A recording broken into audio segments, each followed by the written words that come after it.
সংখ্যালঘু বিধায়কে মাত নামাতে মাতো মইহে বুলি আপোনালোকে জানেনে নাই? সঁচাকে জানেনে নাই? জানে? আপুনি বহি দিলে মানে মোক কথা পাতি ভাল লাগিব। অকণ চিটকেইটাত বহি দিয়ক না। ডেকা হয়তো বহি দে না কওঁ না। এই চিটকেইটা খালী থাকিলে দেখিবলৈ বেয়া লাগে, ভাষণ দিবলৈ বেয়া লাগি থাকে। এই চিটকেইটাত বহি দে না।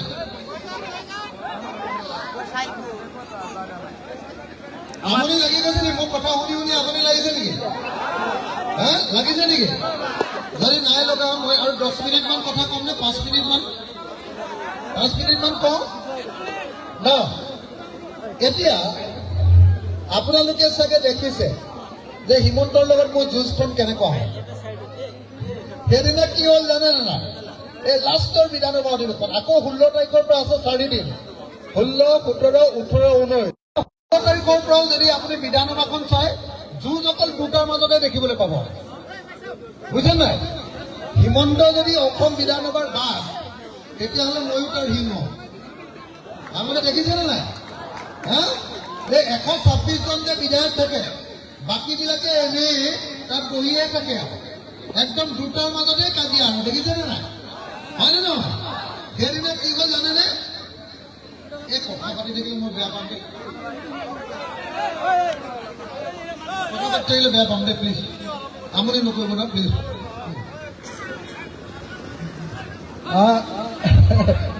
হ'ব হ'ব আগফালৰ পৰা আঁতৰি দিয়া নাই, তেখেতসকলে ডিষ্টাৰ্ব পাইছে।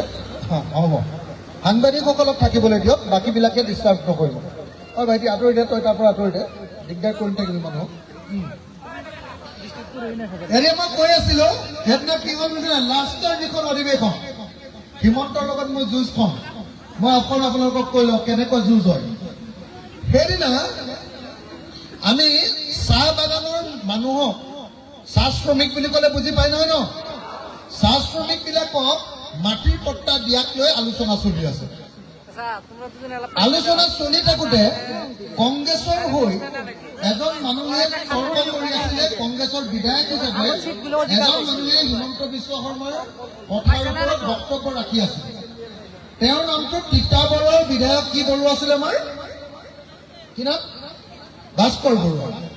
ভাস্কৰ বৰুৱাই ক'লে কি, ভাস্কৰ বৰুৱাই কিবা কিবি কৈ আছে। তাৰপিছত হিমন্ত বিশ্ব শৰ্মাই বিৰাট দম দিলে, বিৰাট দম দিলে। এয়া কংগ্ৰেছ দেখিছেনে? যেতিয়া চাহ শ্ৰমিকৰ কথা পাতি আছো, হিমন্ত বিশ্ব শৰ্মাই কৈ আছে এতিয়া তেওঁলোকে চাহ শ্ৰমিকৰ মানুহ এজনক কথা ক'বলৈ দিয়া নাই, চাহ বাগানৰ মালিকক কথা ক'বলৈ দিছে, এনেকে বুলি দম দিছে। মইতো শুনি ৰৈয়ে আছো। মই ধৰিম ক'ত ধৰিম ক'ত ধৰিমকে ৰৈ আছো হিমন্ত, বুজিলে নাই? মই ৰৈ আছো। তাৰপিছত হিমন্ত বিশ্ব শৰ্মাই এইবাৰ ধৰিলে ভাস্কৰ বৰুৱা। বোলে ভাস্কৰ বৰুৱা, আপোনাৰ যিমান বাগান আছে এইবাৰ আপোনাৰ বাগানৰ মাটিবিলাক এৰি দিবনে নাই লাইনৰ মানুহবিলাকক ঘৰ বনাবলৈ? এনেকে বুলি হিমন্তই ধৰিলে নহয়। হিমন্তই ধৰোঁতে মই ধৰিলো উল্টা হিমন্ত বিশ্ব শৰ্মাক। মই ক'লো মুখ্যমন্ত্ৰী ডাঙৰীয়া, ভাস্কৰ বৰুৱাই দিবনে নাই মই নাজানো, কিন্তু আপোনাৰ বাগানৰ মাটিবিলাক আপুনি চাহ শ্ৰমিকবিলাকক দি দিবনে নাই? তেতিয়াতো CMৰ খং উঠি গ'ল। মোৰ ক'ত বাগান আছে এনেকে কৈছে, মোৰ ক'ত চাহ বাগান আছে এনেকে কৈছে। মই নাম ক'বলৈ আৰম্ভ কৰিলো। মই ক'লো চানমাৰি নাম কৈ যাওঁনে? এনেকে কৈ দিয়াৰ লগে লগে তেওঁ মাথাটো গৰম উঠি গ'ল। মইতো মাথাটো গৰম উঠিবৰ কাৰণে কৈছো তেওঁক, মইতো যুদ্ধখন লাগিবৰ কাৰণে কৈছো, কাৰণ তেওঁ আমাক বহুত বিৰোধী দলবিলাকক আক্ৰমণ কৰি আছে। মই ভাবিছো যে এওঁ মাথাটো গৰম কৰি বেলেগ ফালে লৈ যাওঁ। মোৰতো কামেই সেইটো বিধানসভাত, বুজিলে নাই? তেওঁতো সঁচাকে মোৰ জালখনত ধৰি দিলে। তেওঁতো একদম খং উঠি মোক ক'লে বোলে মোৰ ক'ত বাগান আছে? মই বোলো চানমাৰি, তাৰ পিছৰখনৰ নাম কমনে? তেতিয়া তেওঁ ক'লে তুমিহে বোলে অখিল গগৈ, তুমিহে বোলে কাজিৰঙাৰ ওচৰত বোলে হেৰি মাটি লৈ বোলে তুমি অৰ্কিড পাৰ্ক খুলিছা, এতিয়াও চৰকাৰৰ ৰাজহ দিয়া নাই, এনেকে কৈছে। মই শুনি আছো, মোক গালি পাৰা আৰম্ভ কৰিলে। মইতো বেছি কথা ক'বলৈ নাপাওঁ, আপোনালোকে দেখিছে। মোক মাত্ৰ 2 মিনিট সময় ভাষণ দিবলৈ দিয়ে। মই 2 মিনিট ভাষণ দিয়াৰ পাছত হিমন্ত বিশ্বই মোৰ ওপৰত 2 ঘণ্টা ভাষণ দিয়ে, গালি পুৰা 2 ঘণ্টা গালি দিয়ে। দেখিছে নাই আপোনালোকে? সব অকল মোলৈকে চাই চাই কথা কৈ থাকে, বেলেগলৈ নাচায় আৰু, বুজিলে নাই? মানে যেনেকে প্ৰেমিকে ভাল পোৱা মানুহটোৱে এই প্ৰেমিকাজনী পিনে চাই চাই কথা কয়, তেনেকে হিমন্তই অকল মোলৈকে চাই থাকে সদায়। দেখিছেনে না আপোনালোকে একদম হিমন্তই মোক চাই গালি দি আছে বোলে এনেকে কৈছে যে তুমি তোমাৰ বেছি উৎপাত হৈছে এনেকে কৈছে মোক তোমাৰ বেছি উৎপাত হৈছে বোলে তোমাৰ আন্দোলনত গৈ আপোনাৰ আন্দোলনত গৈ বোলে মানুহে সুইচাইড কৰিবলগীয়া কৈছে তোমাৰ আন্দোলনৰ কাৰণে কিমান মানুহ মৰিছে তুমি বোলে এতিয়া উৎপাত কৰিবলৈ আহিছা এনেকে ক'লা মই যেতিয়া তেওঁক ক'লো যে মোৰ আন্দোলনত যাওঁতে পুলিচে কাৰোবাক গুলিয়াই মাৰিছে কিন্তু আপুনিতো নিজে হাতত বন্দুক লৈ কংগ্ৰেছৰ ভাইচ প্ৰেচিডেণ্ট উজান বজাৰৰ কি শৰ্মা মানৱেন্দ্ৰ শৰ্মাক আপুনিতো নিজে গুলি মাৰি দিলে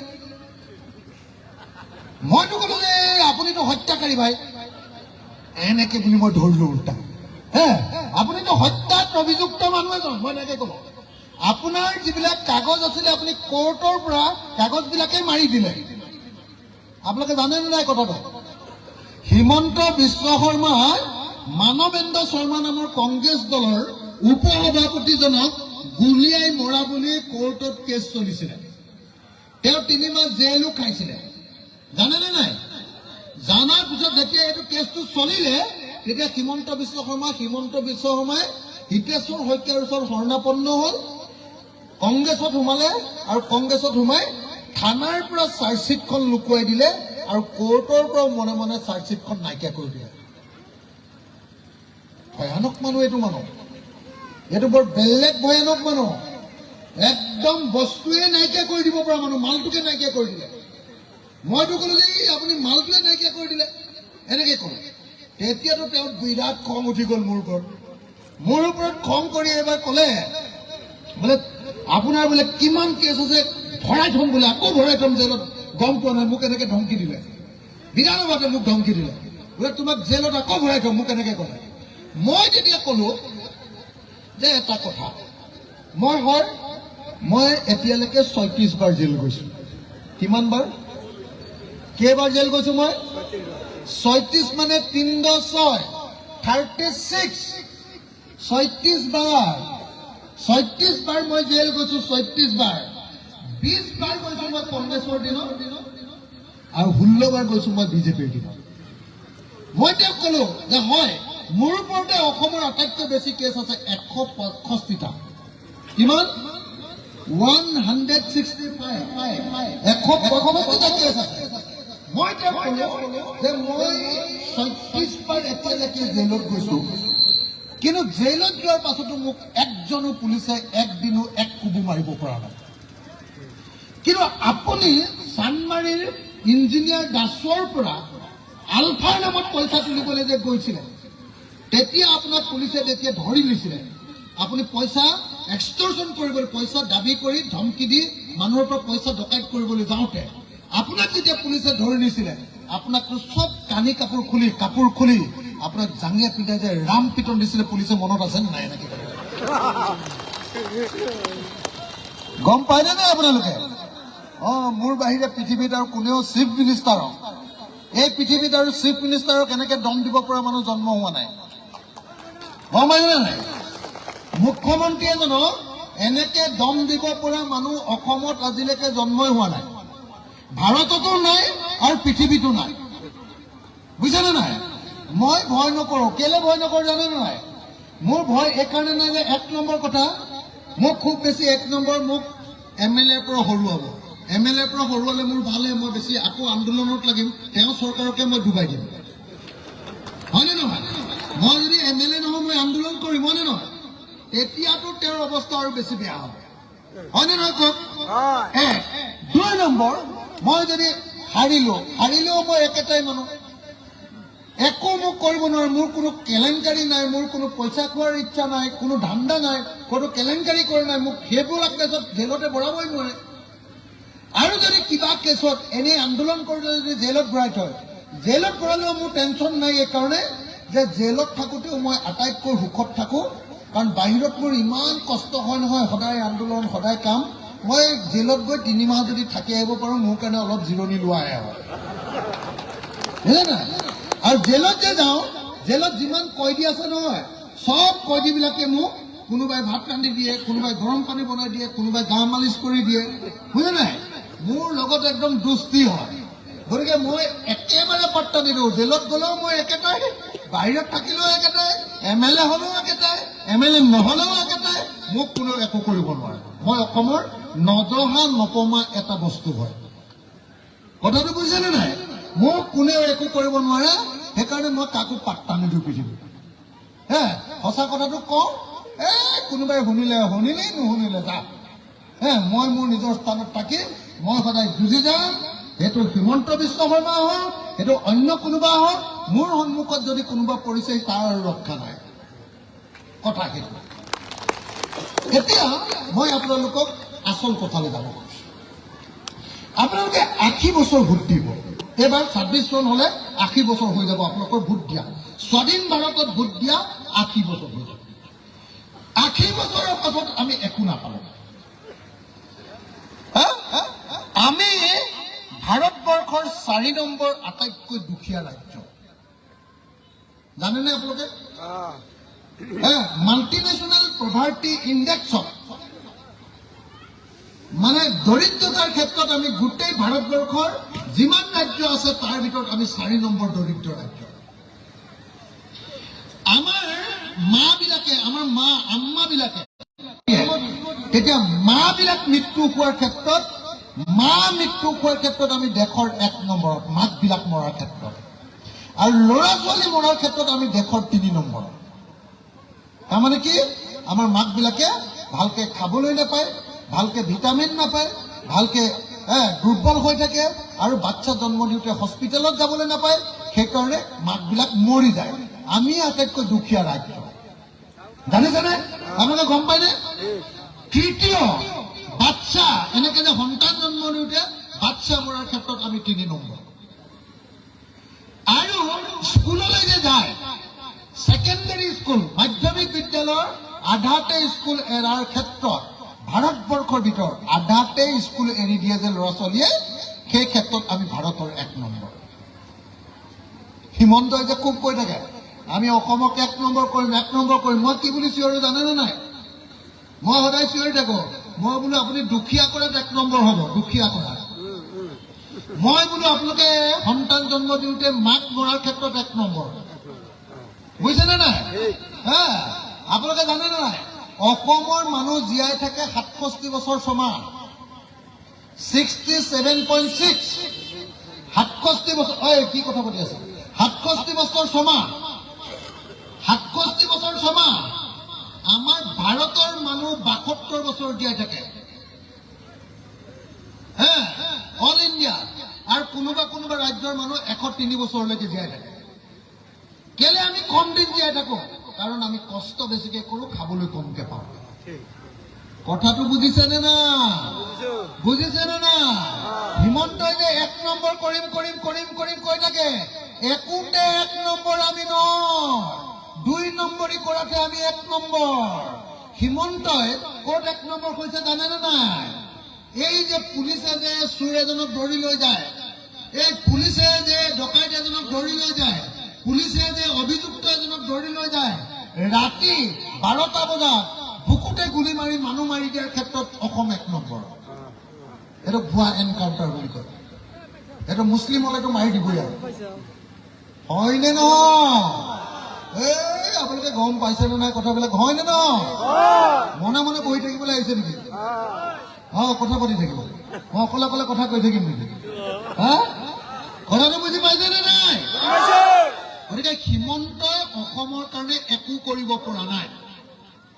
বস্তুৰ দাম বৃদ্ধিৰ ক্ষেত্ৰত অসম 1 নম্বৰ। কি বস্তুৰ দাম বৃদ্ধিত অসম 1 নম্বৰ জানেনে নাই? 1 নম্বৰ হ'ল ইলেক্ট্ৰিচিটিৰ দাম বৃদ্ধিৰ ক্ষেত্ৰত 1 নম্বৰ, ডিজেল আৰু পেট্ৰলৰ দাম বৃদ্ধিৰ ক্ষেত্ৰত 1 নম্বৰ, ৰন্ধন গেছ এলপিজি দাম বৃদ্ধিৰ ক্ষেত্ৰত, এই যে ৰন্ধন গেছ কি কয়, আমাৰ এই গেছটো যে চিলিণ্ডাৰ গেছটো দাম বঢ়োৱাৰ ক্ষেত্ৰত আমি 1 নম্বৰ। ভালৰ ক্ষেত্ৰত আমি ক'তো 1 নম্বৰ নাই। হিমন্ত এনেহে কৈ থাকে, এই আমি অসমৰ 1 নম্বৰ ৰাজ্য কৰিম, 1 নম্বৰ ৰাজ্য কৰিম। তোৰ মূৰাটো কৰিম, বুজিছানে নাই? একো কৰিব নোৱাৰে। এনেই ডাঙৰ কথা কয়।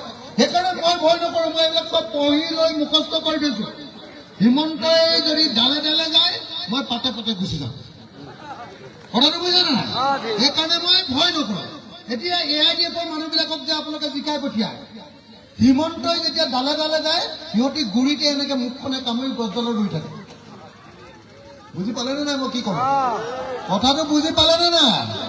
হিমন্তই যেতিয়া বান্দৰৰ নিচিনাকে ডালত জাপ মাৰি দিয়ে, মই তেতিয়া পাতলে জাপ মাৰি দিওঁ। মোক ক'ত ধৰিব পাৰিব?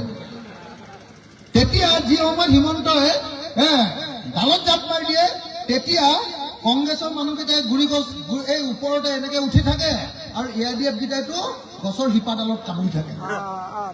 কামেই নাই সিহঁতৰ, হয়নে নহয়? সেইকাৰণে মই আপোনালোকক খোলা খুলিকে কৈছো, ধৰ্মৰ নামত ভোট দি লাভ নাই। AIDFে অকলে কোনোদিন অসমত চৰকাৰ কৰিব নোৱাৰে। বুজিছেনে নাই? অকলে পাৰিব নেকি কোনোবা দিন চৰকাৰ কৰিব? গতিকে অসমৰ সংখ্যালঘু কাৰ লগত থাকিব লাগিব? অসমৰ সংখ্যালঘু অসমৰ খিলঞ্জীয়া দল, অসমৰ উজনি অসমৰ খিলঞ্জীয়া দল, অখিল গগৈৰ নিচিনা সাহসী আৰু দুখীয়া মানুহৰ পক্ষত থকা মানুহৰ লগত থাকিব লাগিব। হয়নে নহয়? এই কথাটো কিমান কৈ থাকিম? এবাৰ বাপ দাদা পাৰ্টি বুলি দিব, এবাৰ ঘৰে পাৰ্টি বুলি দিব। এইবিলাক কৈ থাকোঁতে আপোনালোকৰ জীৱনেই গ'লগে, হয়নে নহয়? সেইকাৰণে এবাৰ কৈছো, এক নম্বৰ ৰাইজৰ দলক ভোট দিয়ক।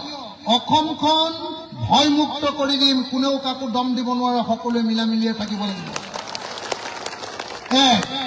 2 নম্বৰ, ৰাইজৰ দলক ভোট দিয়ক। যদি বিদেশী হয়, সব বিদেশীবিলাকক খেদি দিম আৰু যিমানবিলাক স্বদেশী আছে সবকে এখন এখন নেশ্যনেল আইডেণ্টিটি কাৰ্ড দি দিম। কোনেও আমাৰ নেশ্যনেল আইডেণ্টিটি কাৰ্ড 71 চনৰ আগত অহা কোনো মানুহক কোনেও ডিষ্টাৰ্ব কৰিব নোৱাৰে। বুজিছে? 2, 3, যিমান মানুহৰ মাটি আছে কিন্তু পট্টা নাই, যদি 71 চনৰ আগত অহা হয় তেতিয়াহ'লে তেওঁলোকক সকলোকে মাটিৰ পট্টা দিম আৰু 2 বছৰৰ ভিতৰত দিব। 3, 4, যদি আপোনালোকে মোক ভোট দিয়ে, মই যদি চৰকাৰলৈ আহোঁ তেতিয়াহ'লে কি কৰিম জানেনে? যিমান খেতি পথাৰ আছে, কৃষকৰ যিমান আমাৰ পথাৰ আছে, পথাৰটো পথাৰ বুলিয়ে কয় নে কি বুলি কয়? যিমান পথাৰ আছে নহয়, সেই পথাৰবিলাকত বিনামূলীয়াকে ফ্ৰীকে চৰকাৰৰ পিনৰ পৰা পানী দিম, যাতে 3বাৰ খেতি সেই পথাৰত কৰিব পাৰে। আৰু যদি নিজে কোনোবাই পাম্প লগাই, মটৰ লগাই যদি পানী উঠায়, দমকল লগাই যদি মটৰ লগাই যদি কোনোবাই পানী উঠায়, তেতিয়াহ'লে পানী উঠোৱাৰ ইলেক্ট্ৰিচিটিৰ খৰচ, বিজুলী বাতি, কাৰেণ্টৰ খৰচটো আৰু নহ'লে ডিজেল যদি লগাই এইটো কৰে, তেতিয়াহ'লে ডিজেলৰ খৰচটো চৰকাৰে খেতিয়কক ফ্ৰীকে দি দিব। ভাল হ'বনে বেয়া হ'ব? ভাল হ'বনে বেয়া হ'ব? আনকি মই বুকুত হাত থৈ গৈছো, মই খেতিয়কৰ মানুহ হয়, খেতিয়ক সংগঠনৰ মানুহ হয়, মই বুকুত হাত থৈ গৈছো, যদি আপোনালোকে ৰাইজৰ দলক এবাৰ জিকাব পাৰে, তেতিয়াহ'লে মই আপোনালোকক কৈছো, যদি আপোনালোকৰ নিজৰ পথাৰত 3বাৰ খেতি কৰে, 3বাৰ যদি চাষ কৰে, তেতিয়াহ'লে আপোনালোকৰ মাটিৰ খাজনাটো মই ফ্ৰী কৰি দিম। কিন্তু এটা কথা, যদি খেতি নকৰি পথাৰ পেলাই থৈ দিয়ে, তেতিয়াহ'লে কি কৰিম জানেনে নাই? খাজনাত 3 গুণ বঢ়াই দিম। ময়ো আকৌ পাগলা মানুহ, জানেনে নাই? খেতি কৰিব লাগিব, খেতিত পেলাই থলে পৃথিৱীত কোনো মানুহ ধনী নহয়, হয়নে নহয়? মোৰ ভাল লাগিছে আপোনালোকৰ এইখনৰ পৰা কি কয়, নগৰবিয়া পাৰ হৈ নদীখন পাৰ হৈ আহিলো। আগতে যোৱাবাৰ আহোঁতে দেখিছিলো তাত খেতি বাতি নহয়, গোটেইখন বালি। এইবাৰ দেখিলো আপোনালোকে পুৰা ঘেঁহু কৰি থৈছে, মাকৈ, হয়নে নহয়? মাকৈ কৰি দিছে নে নাই? মানে যোৱাবাৰ আগৰবাৰ আহোঁতে অকল বালি অকল বগা পাউডাৰহে লৈ গৈছিলো আৰু এইবাৰতো দেখিলো মাটিবিলাক অলপ ভাল হ'ল আৰু আপোনালোকে খেতিত লগাই দিব। মনটো কিমান ভাল লাগিছে। মই আপোনালোকক এবাৰ কৈ থৈ গলো, 5 নম্বৰ, এতিয়াৰ পৰা যে মাকৈ কৰিব, ঘেঁহু কৰিব, গোমধান কৰিব, বিলাহী কৰিব, আলু কৰিব, এইবিলাক বস্তু আৰু আমাৰ চৰকাৰ অহাৰ পাছত সস্তাত বিক্ৰী কৰিব নালাগে। যেনেকে চৰকাৰে এবাৰ ধান কিনি লৈছে নে নাই, মই আপোনালোকৰ চব বস্তু চৰকাৰৰ পৰা কিনি লওঁ, কম দামত নহয়, ভাল দামত কিনি ল'ম। এইটোক ইংৰাজীত MSP বুলি কয়, মিনিমাম ছাপোৰ্ট প্ৰাইচত মই কিনি ল'ম। আৰু কিনি লৈ যেতিয়া মই কিনি ল'ম, আপোনালোকে ভাল দাম পাব। আৰু কোনোবা বেপাৰীয়ে যদি মোৰ দামতকে, চৰকাৰী দামতকে কম দামত যদি খেতিয়কৰ পৰা বস্তু কিনিবলৈ ঠগি লৈ বস্তু কিনিব খোজে, মই সেই বেপাৰীটোক জেলত ভৰাই দিম। ভাল হ'বনে বেয়া হ'ব? এইবিলাক কামৰ কথা পাতিব লাগে। ইলেকশ্যন খেলা মানুহে এইবিলাক কথা পাতিব লাগে। পাতে অকল হিন্দু মুছলমান, হিন্দু মুছলমান, হিন্দু মুছলমান, জহনীখন হয়নে নহয়? এইখনে অকল হিন্দু মুছলমান পাতেনে নাই? বিজেপিয়ে ক'ব যে ন্যায়ৰ পৰা যদি বাচিব লাগে তেতিয়াহ'লে আমাৰ হিন্দুবাদী পাৰ্টিক ভোট দিয়া। আকৌ কংগ্ৰেছে আহি ক'ব যদি বিজেপিৰ পৰা বাচিব লাগে সংখ্যালঘু মানুহে কংগ্ৰেছক ভোট দিয়া, নহ'লে মৰিবা। এনেকে গোটেই জীৱনে গুচি গ'ল। তাৰপিছতে আহিলে আমাদেৰ পাৰ্টি আহি গ'ল না তলা চাবিয়ে ক'লে এই বেলেগক ভোট দি লাভ নাই, মুছলমানে মুছলমানক ভোট দে। তাৰপাছত মুছলমান MLA হৈ কি কৰিব, ৰাষ্ট্ৰপতি নিৰ্বাচন আৰু ৰাজ্যসভাৰ নিৰ্বাচনত আপোনালোকৰ পৰা জিকি যোৱা MLA কেইটাই বিজেপিক ভোট দি পইচা ঘটিব। হয়নে নহয়? আপোনালোকেতো AIDFৰ যিকেইটা পঠিয়াইছে গোটেইকেইটা 2 নম্বৰ। মোক যেতিয়া হিমন্তই বজাই থাকে, মোক যেতিয়া হিমন্তই কোবাই থাকে বিধানসভাত, মোক যেতিয়া গালি পাৰি থাকে, মোক 2 মিনিট বাকন দিবলৈ দিয়ে, হিমন্তই যেতিয়া মোক 2 ঘণ্টা গালি পাৰি থাকে, আপোনালোকৰ AIDF গীটাই হিমন্তক ছাপোৰ্ট কৰি এনেকে ছাপোৰ্ট দি থাকে। নহ'লে হাঁহি কৈ থাকে, ঠিক আছে বজাই দিয়ক এনেকে কৈ থাকে। বুজিছেনে নাই? মই আপোনালোকৰ কাৰণে কওঁ, সিহঁতি আকৌ হিমন্তৰ কথা। হয়নে নহয়? হয়নে? দেখিছে নাই বিধানসভা সঁচাকে চাইছেনে নাই? এতিয়া মই আপোনালোকক ক'ব খুজিছো, বেছি দীঘলীয়া নকৰোঁ, কথাখিনি মই খাটাংকে ক'ব খুজিছো যে 2026 চনত আমি এইবাৰ বিজেপি চৰকাৰখনক হৰুৱাব খোজো। তাৰ কাৰণে কংগ্ৰেছ আৰু ৰাইজৰ দল একলগ হ'ব খুজিছো। একলগ হ'লে ভাল হ'বনে? একলগ নহ'লে ভাল হ'ব? একলগ হ'ব লাগে নে নাই? ভালকে কওক, হাত চাত নেদঙা হ'ল মানুহবিলাক, ঠাণ্ডা পৰিছে নেকি? একলগ হ'ব লাগে নে নাই? আৰু একলগ হ'বলৈ যাওঁতে যদি কংগ্ৰেছে আমাক এটাও চিট দি দিয়ে, কি কৰিম তেতিয়া? কি কৰিম? যদি কংগ্ৰেছে কয় যে তহঁতক এটাও চিট দিছো, তহঁতি খালি আমাক সহায় কৰ, তেতিয়া কি কৰিম? তেতিয়া মই কওঁ বোলো উজনি অসমত তহঁতৰ লগত বুজাবুজি কৰি লওঁ, সংখ্যাগুৰু চিটবিলাকত, কিন্তু নামনি অসমৰ মুছলমান চিটত তহঁতি ইমান দিন খেলি আছ, আমিও তহঁতৰ লগত খেলো, তাততো বিজেপি নিজিকে, হয় ৰাইজৰ দল জিকিব, নহ'লে কংগ্ৰেছ জিকিব। হয়নে নহয়? মই সেইকাৰণে 2টা থিয়ৰী উলিয়াইছো। এক, যে উজনি অসমত আমাক কেইটামান চিট দিয়ক, নামনি অসমৰ মুছলমান মানুহৰ মাজতো আমাক 2টামান চিট দিয়ক, বেছি নালাগে। তেওঁলোকৰ বাপ দাদা পাৰ্টি তেওঁলোককে বেছিকে লয়, হয়নে নহয়? কিন্তু আমাক 2টামানটো দিয়ক, হয়নে নহয়? লাগে নে নাই? মই এটা কথা কৈ দিলো, আমাৰ 2টামানক যদি জিকাব নোৱাৰে, কংগ্ৰেছক সদায় ভোট দিয়াৰ নিচিনাকে দিহে থাকিব পাৰিব। বাপ দাদাৰ পাৰ্টিয়ে ভোটহে লৈ থাকিব অকল। যিদিনা মই চৰকাৰত সোমাম, আমাৰ কেইটামান মুছলমান ডেকা ল'ৰা জিকি আহিব, তেতিয়াহে আপোনালোকে মাটিৰ পট্টা পাব। কথাটো বুজিছেনে না? সেইকাৰণে কংগ্ৰেছক মই এটা কথা সুধিছো, এইটো কি সমষ্টি? সঁচা কথা কওকচোন। চেঙা সমষ্টি AIDFৰ বিৰুদ্ধে আশৰাফুল ইছলাম, আশৰাফুল কি নাম?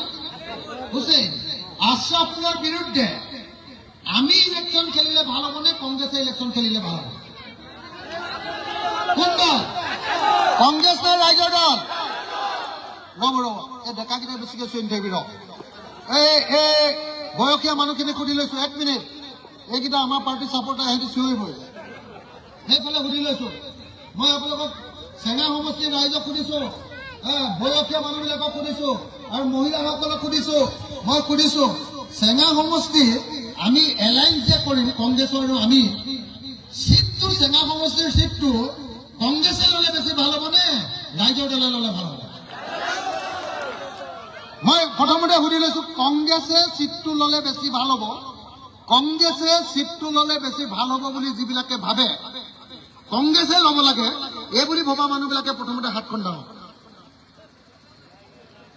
এখনো দঙা নাই ৰাইজৰ দলে সিটটো ল'ব লাগে বুলি আপোনালোকে হাতখন দাঙক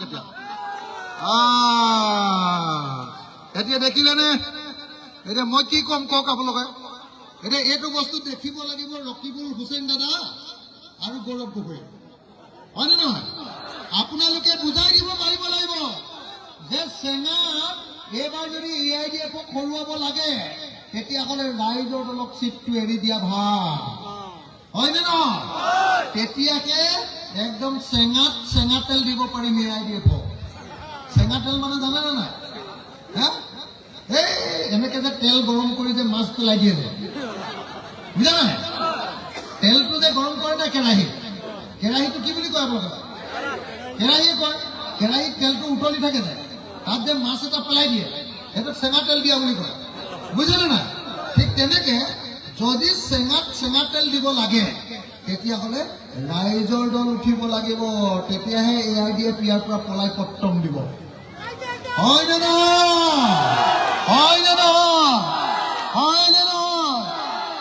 আপোনালোকৰ ৰাইজৰ দলৰ হৈ কৈ দিয়ক ৰাইজে কৈ দিব লাগিব কংগ্ৰেছৰ লিডাৰবিলাকক যে তহঁতি এই সিটটো এৰি দিয়ে বাকী সিটবিলাকত তহঁতি খেল বুজিছে নাই হয় নে নহয় আমাক 4টা-5টা এৰি দিলে হ'ব 24টা সিট আছে নহয় মুছলমানৰ সংখ্যালঘুৰ আমাক 4টা-5টা এৰি দিলে কৈ যাব গোটেই অসমত বাকীবিলাক চব কংগ্ৰেছে খেলক হয় নে নহয় তো এইটোও যদি এৰি নিদিয়া তেতিয়াহ'লে কম বোলো একেলগে খেল তহঁতিও খেল আমিও খেলো বেলেগটো নিজিকে হয় আমি জিকিম নহ'লে তহঁতে জিকিম তো এইবাৰ আপোনালোকে চাই থাকিব অসমত যদি ৰাইজৰ দলে 10টা বা 15টা সিট পায় তেতিয়াহে অসমত পলিটিক্সটো জমিব হয় নে নহয় সদায় বিজেপি কংগ্ৰেছ আহি থাকিলে পলিটিক্স নজমে নহয় হয় নে নহয় গতিকে আপোনালোকে ৰাইজৰ দলক সমৰ্থন দিবনে নিদিয়ে